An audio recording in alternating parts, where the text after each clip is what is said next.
A RTP Açores tem ouvido ao longo desta campanha os dirigentes nacionais que passam pelos Açores, endereçou convites também ao PS e ao PP, já passaram por aqui Francisco Louçã, Jerónimo de Sousa, Garcia Pereira, entre outros. Como referimos no início deste diário da campanha, o convidado desta noite é Jorge Moreira da Silva, vice-presidente do PSD, considerado já por alguns como, a nível partidário, número 1. O próprio primeiro-ministro Pedro Passos Coelho disse assim em congresso que queria ficar responsável por essa matéria partidária. Centro agora a conversa e obrigado por ter aceito o convite da RTP Açores. E pegando nas palavras que acabei de usar, por que razão o Dr. Passos Coelho não é que está sentado aí no seu lugar? Sabe que eu tenho notado que esta campanha, nos últimos dias, andou muito Isto para dizer por que razão não veio aos Açores? Claro, e acho que faz sentido responder de uma forma frontal. Mas também com outra pergunta. O que diriam os açorianos e o que diriam todos os portugueses se numa semana em que o Primeiro-Ministro tem de concluir com o seu governo a elaboração do Orçamento de Estado, numa semana em que Portugal levou ao Eurogrupo a 5ª avaliação do Memorando de Entendimento? O que diriam os portugueses e o que diriam os açorianos se, em vez de estar a fazer o que deve, no sentido de cumprir as obrigações enquanto Primeiro-Ministro, estivesse a fazer campanha? Eu acho que não existe nenhum equívoco quanto a isso. Permite-me interrompê-lo. A campanha já começou quase há 15 dias e a pré-campanha, não existe pré-campanha, mas o período eleitoral que começa com a publicação da data das eleições, que foi a 30 de julho, salvo erro, Pedro Passos Coelho não teve tempo para visitar os Açores como outros líderes nacionais já o fizeram? Eu perceberia essa perplexidade se houvesse alguma dúvida quanto à falta de apoio do partido a nível nacional em relação à doutora Berta Cabral e ao próprio PSD dos Açores. Isso não existe. O contacto entre a doutora Berta Cabral e o Primeiro-Ministro a discussão é muito frequente, há conversas muito frequentes, há um empenhamento grande do partido a nível nacional, não há nenhuma dúvida quanto a isso. A presença física, eu acho que todos percebem que no momento em que o país está, por maior respeito que temos e temos pelo ato eleitoral que se vive nos Açores, as pessoas não entenderiam que o Primeiro-Ministro deixasse de cumprir as suas obrigações como Primeiro-Ministro para estar na campanha eleitoral. Mas também devo dizer que essa matéria já está decidida há muito tempo entre o Dr. Passos Coelho e o Dr. Eu insisto nesta questão porque não é habitual os líderes não passarem pelos Açores em campanha eleitoral. Mantendo ainda centrada a nossa conversa neste assunto, não será porque o PSD Açores não quis? Não, isso não é verdade. Não é verdade. O PSD Açores convidou o Primeiro-Ministro a estar... Berta Cabral convidou Pedro Passos Coelho para vir fazer campanha. Presente, e a verdade é que o Dr. Passos Coelho esteve numa fase já de pré-campanha no Congresso, esteve presente, foi um momento que na prática marcou o arranque da pré-campanha, foi esse Congresso, ele esteve presente. A dúvida era saber se poderia voltar. E a verdade é que se entendeu que, atendendo à agenda política nacional, em que, repare, o que aconteceu no último mês, todos os portugueses viram o que aconteceu no último mês, e os açorianos também viram. Seria muito difícil explicar, no momento em que estávamos a renegociar com a Troika a 5ª avaliação do Memorando de Entendimento, no momento em que se está a desenhar o próximo Orçamento de Estado, dar uma mensagem que poderia ser muito bem acolhida por parte dos militantes do PSD nos Açores, que obviamente gostavam muito que o Primeiro-Ministro aqui estivesse, mas daria um sinal que não seria o mais correto em relação ao todo nacional. Mas, por outro lado, não existe nenhuma dúvida quanto ao nosso empenhamento. Mas António Gessur, por exemplo, esteve aqui 3 ou 4 horas também. Mas ele não é Primeiro-Ministro. E eu acho que as pessoas, neste momento, por mais importantes que sejam estas eleições, e são, para os Açores e para o país, no seu todo, as pessoas, mais do que perguntar porque é que ele não veio, perguntariam como é que ele veio, porque é que ele veio num momento está a dizer é que ele seria criticado em qualquer dos casos. Eu acho que seria sempre criticado. E como é que viu, ou qual é a sua leitura, até como vice-presidente do partido, como homem forte neste momento do partido, a declaração da doutora Berta Cabral, numa entrevista precisamente à RTP Açores, a demarcar-se claramente Passos Coelho, a dizer que não era Passos Coelho, que não tinha a sensibilidade social de Pedro Passos Coelho, ou que era diferente a sua sensibilidade para melhor sensibilidade social, numa altura em que falou há um mês, em que foi um mês de contestação, de medidas duras, ou pelo menos difíceis de aceitação, com a Troika em Portugal. Eu vejo isso como não só algo de muito natural, mas como algo de útil para o futuro, porque eu acho que toda a gente olha para Berta Cabral e para o seu projeto como um projeto que transcende o próprio partido. É um projeto autónomo. O PSD, aliás, é o partido que considera muito a autonomia. Eu julgo que os açorianos têm bem noção disso. E se é verdade que nos últimos 16 anos não vimos um governo que fosse autónomo em relação ao governo da República, Berta Cabral dá essa garantia. Dá garantia, obviamente, a grande solidariedade e alinhamento estratégico com o PSD a nível nacional, mas ao mesmo tempo é alguém que coloca claramente os Açores acima do PSD, tal como o Primeiro-Ministro coloca Portugal acima do PSD, porque se o Primeiro-Ministro estivesse a pensar apenas no PSD, estava cá. Confirma-se a frase que saiu nos jornais, que se lixem as eleições, de Pedro Passos Coelho. Bom, eu acho que as pessoas entenderam o que isso quis dizer. O que quis dizer é que se tivermos que optar por fazer o que devemos, ou por adiar, transigir, falhar, em nome de qualquer cálculo eleitoral, que não contem connosco para isso.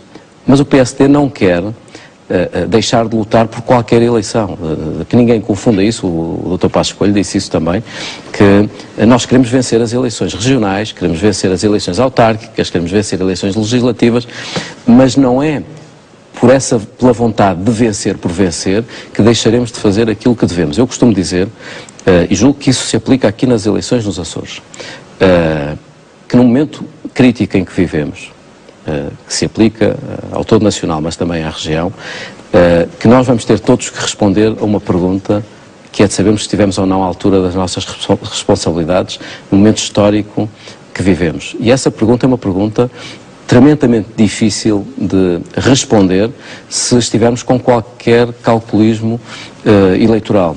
Julgo de qualquer maneira que o PSD tem todas as condições para vencer estas eleições. Acho que o facto de Berta Cabral ser do PSD, mas ter uma personalidade muito marcada, muito assertiva, ser claramente alguém que tem qualidades de liderança, dá garantias aos açorianos de que não será uma mera correia de transmissão do Partido Nacional. E eu acho que isso é o melhor ativo que se pode ter. Mas também há quem tenha visto como uma clara descolagem, como já aqui falámos, mas não pode ser visto até por parte do PSD Nacional como alguma falta de solidariedade e de simplesmente ser tática política? Não, até porque a doutora Berta Cabral não pôs em causa as opções estratégicas nacionais, nem um memorando de entendimento, nem a necessidade de consolidar as contas públicas. O que quis dizer... Foram declarações que fizeram até manchetes e foram notícias difundidas a nível nacional, criaram algum impacto. Claro, mas eu acho que os açorianos têm mais garantias assim do que se fosse o contrário. Imagino que a doutora Berta Cabral se apresentava aos açorianos como alguém que se limitava a projetar na região o discurso nacional. Bom, para isso não precisávamos de autonomia. A autonomia adiciona qualidade política às decisões de natureza nacional. E eu acho que isso é útil também para o PSD. O PSD sabe que tem uma característica muito própria, nem todos os partidos têm. Convivemos bem com as críticas e aprendemos todos muito uns com os outros, porque eu acho que aquilo que eu sei outros não sabem e aquilo que outros sabem eu não sei. E se pudermos todos acrescentar argumentos, todos estaremos a qualificar a atividade política. Eu acho que isso é algo que foi importante nesta campanha.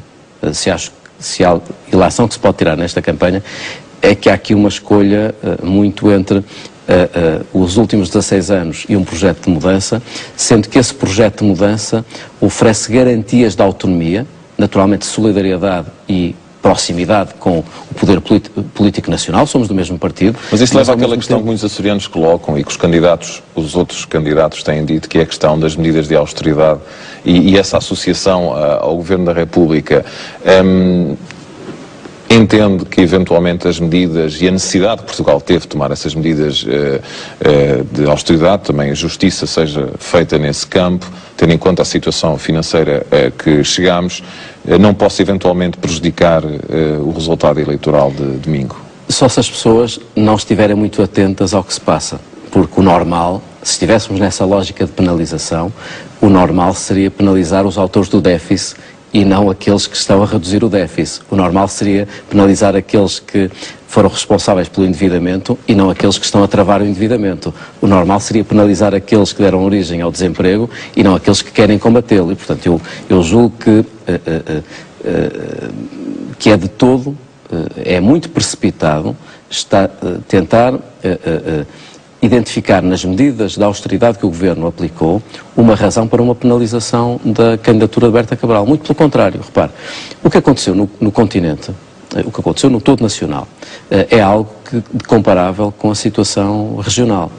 Eu não sou manicaísta, acho que nem tudo o que os governos fazem é mau, seria impossível toda a gente fazer tudo mal, mas há 3 ou 4 marcas do Governo regional que são semelhantes ao Governo da República do José Sócrates.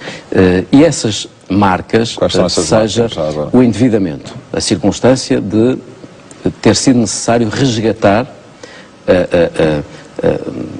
a política de finanças nacional, tal como foi necessário, um empréstimo com condições... Mas reconhece que a saúde financeira da região autónoma dos Açores é bem diferente da Madeira e do resto do país, até em porcentagem do PIB. Como reconheço que o PIB da região autónoma dos Açores é muito mais pequeno do que o do continente e o da Madeira. E essa questão não se pode fazer essa comparação. Estou falando em porcentagem de dívida no PIB. Pois, mas é muito importante... É obviamente que o PIB dos Açores será mais pequeno do que o PIB nacional. Deixe-me dar-lhe um exemplo, claro, que eu acho que as pessoas perceberão. O nível de endividamento que a região tem e de encargos futuros, muito também por decisões semelhantes às que foram tomadas ao nível da República, com as PPPs, deu origem a um endividamento e encargos futuros na ordem dos 3,7 mil milhões de euros da região autónoma dos Açores. Isso é mais do que o PIB da região. Portanto, praticamente todo o PIB da região... Mas o relatório da Inspeção-Geral de Finanças, por exemplo, não apresenta esse número, diz que é 2,7, incluindo as autarquias, caso contrário, à volta de 2 mil milhões. O que dizem é que isso não inclui encargos futuros que já estão... Mas isso é uma matéria muito técnica. Eu gostava, penso que, obviamente, que os números também têm as leituras, podem ter leituras diferentes, já ouvimos esses argumentos. O assunto que falou há pouco e que dominou um pouco também até a pré-campanha e o início da campanha foi exatamente o memorando de entendimento entre o Governo Regional e o Governo da República. A Berta Cabral já entendeu, e aqui não sei se há um contrassenso ou não, quando o doutor diz que o Governo Regional teve essa necessidade, e isso mostra também a questão como estão as contas dos Açores, mas Berta Cabral diz que não está amarrado ao memorando de entendimento e que poderia eventualmente, passo agora a fazer aqui uma metáfora, rasgá-lo caso chegasse ao Governo. Eu acho que houve, da parte do Governo Regional, não do Governo da República, mas da parte do Governo Regional, alguma imprudência na forma como articulou essa posição política aqui na região. Repara o que aconteceu no passado. Quando Portugal se viu na necessidade, ainda contra o Governo, de solicitar ajuda externa, esse pedido de ajuda foi negociado pelo Governo do Partido Socialista, mas foi alvo de assinatura também do PSD e do CDS. Os partidos foram envolvidos nesse processo. O mesmo não aconteceu na região. Quando a região pediu ajuda de 135 milhões de euros à República e foi feito este acordo, o que me dizem aqui... Foi para refinanciar a dívida neste caso. Para refinanciar a dívida, mas com condições em que foram definidas condições e penalidades para a eventualidade de não cumprimento desse pedido, não foram envolvidos outros partidos, isto nem sequer foi à Assembleia Legislativa Regional. E, portanto, eu acho normal que a doutora Berta Cabral diga, eu se for Presidente do Governo Regional dos Açores na segunda-feira, sinto-me em condições de ter uma conversa com o Primeiro-Ministro sobre uma decisão que foi tomada pelo Governo Regional dos Açores de uma forma unilateral, sem envolver os outros partidos. Eu acho que aqui o Partido Socialista da região foi menos prudente do que o Partido Socialista Nacional, que envolveu os outros partidos nesse pedido de resgate. Agora, o que eu acho que a doutora Berta Cabral tem mostrado, e acho que isso é útil, é que irá até ao limite. Olha, fala numa machadada na autonomia. É essa a sua visão também? Já que está do outro lado, não faz parte do governo, obviamente, claro, mas defende, é representante, neste caso máximo, do partido que sustenta o governo da República, é uma machadada na autonomia aquilo que foi negociado com o governo dos Açores? Eu não ouvi essa declaração, mas ou que a autonomia fica amarrada, ou que há perda de autonomia. Bom, posso reformular a questão, ou o conceito? Há perda de autonomia, na mesma medida em que houve perda de soberania nacional, no momento em que pedimos ajuda externa. E essa questão é uma questão importante. Assim como nós queremos, na República, em Portugal, recuperar a nossa plena soberania financeira, e isso passa por cumprir as metas orçamentais, por consolidar as contas públicas, por credibilizar a nossa posição internacional, por cumprir as reformas estruturais. E isso vai permitir que a Troika saia de Portugal o mais depressa possível e possamos regressar aos mercados, como na prática já aconteceu. E é importante recuperar essa plena soberania financeira. Também é verdade que quando o governo regional se viu na necessidade, face às dificuldades que tinha e ao endividamento excessivo, de pedir ajuda ao Governo da República com condições que são difíceis, naturalmente isso enfraqueceu o nível de autonomia que todos gostamos. E, portanto, eu estou perfeitamente convicto que também aqui na região... Mas utilizaram-se termos como estar refém, por exemplo, não terá... Mas eu imagino que na campanha há alguma linguagem que tenha a ver com a campanha eleitoral. Eu não quero entrar numa adjetivação que muito própria da campanha. Eu não estou aqui no dia-a-dia, direi apenas o seguinte. É porque às vezes o PSD, a nível, talvez fruto também do tempo que o país está a atravessar, tem sido acusado de algum centralismo ou de querer passar para a região autónoma algumas despesas. Temos o caso da possível privatização da ANA e dos aeroportos nos Açores, da Universidade dos Açores, da RTP Açores, já que estamos também na RTP Açores. Bom, eu acho que não existem dúvidas quanto às provas dadas pelo PSD em relação à autonomia. A autonomia é algo que se deve praticar em torno de resultados. Nós defendemos muito uma autonomia de resultados. Eu acho que tem havido muita conversa sobre a autonomia, muita retórica da autonomia. Durante 16 anos, até uma certa exibição de autonomia face aos órgãos de soberania. Mas, na prática, a autonomia que conta é a autonomia que combate o desemprego, que cria condições para uma região se afirmar à escala internacional, que garante que essa região não está tão dependente das políticas nacionais e de um acordo como aquele que foi feito. E essa é uma autonomia que eu julgo que o PSD com Berta Cabral pode garantir. Agora é óbvio que as pessoas vão poder escolher no domingo. Todas as candidaturas são legítimas. Eu tive a oportunidade de assistir ao vosso Estamos jornal. Em democracia, obviamente. Existem várias candidaturas, mas eu julgo que as pessoas têm noção que na prática só 2 pessoas estão em condições de ser Presidente do Governo Regional dos Açores, e acho legítimo que nos últimos dias se assista a um certo apelo à mobilização de esforços para a bipolarização. É legítimo. Porquê? Porque as pessoas sabem que só 2 pessoas podem liderar o governo a partir de segunda-feira. E acho importante, não vou fazer aqui apelos ao voto, não é para isso que aqui estou, mas acho que o mais importante é que as pessoas votem, porque Não é... Está fazendo um apelo à votação, à mobilização, de combate à abstenção. À abstenção. Eu acho que é o mais importante, no fundo, numa altura tão difícil como aquela em que vivemos. Mais importante do que exibir manicaísmos, dizer que este projeto é melhor do que outro. Nós acreditamos nisso, acreditamos muito nos nossos argumentos.